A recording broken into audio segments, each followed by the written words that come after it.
Proceed, Honourable Member. Thank you very much, Deputy Speaker. If I were you, I would have said that that point of order is out of order itself, because what was said here Honourable is a reflection Shivambu, the of reality. rules But I'm require not you here not for to that. debate the rulings of the Yes, I'm chair not here once for made. that. Proceed. I'm not here for that. I'm here to debate the Division of Revenue Amendment Bill.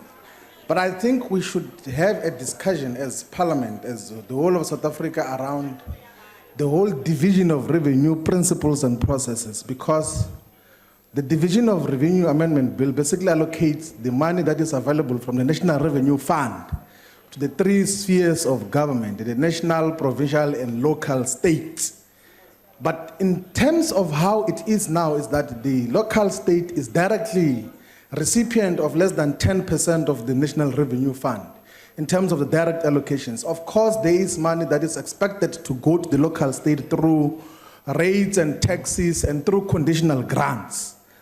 But in terms of the direct allocation from the National Revenue Fund, the local state is directly given less than 10% of the National Revenue Fund. That explains the permanent, inherent incapacity of the local state to deal with developmental questions. It explains why the people of Mhlabuyalingana, of Jozini, of all the municipalities in Mkanyagude and Zululand permanently do not have water, because the manner in which the local state is financed means that they are unable, and they will never be able in the immediate, to deal with the water question, but also other developmental questions to drive economic development in the manner that will create jobs for majority of the people there. So we need to have a discussion of where do we expend most of our resources?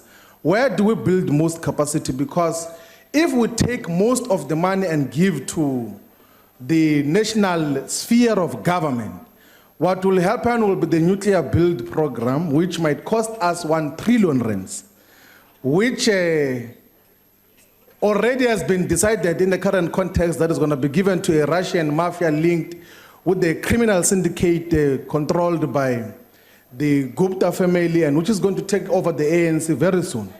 So we need to have a thorough discussion around the whole division of revenue process, so that we empower the local state to deliver basic services to our people.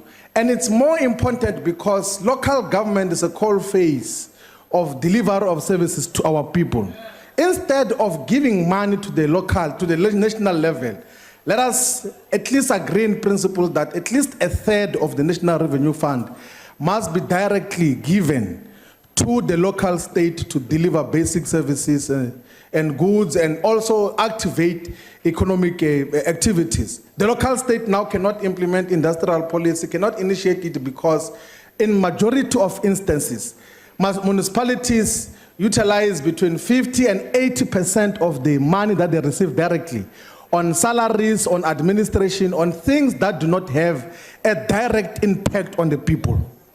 So we need to rethink that. It's a genuine discussion that we must have here in Parliament in terms of who do we give the money that is collected from taxpayers for all of us to develop our country.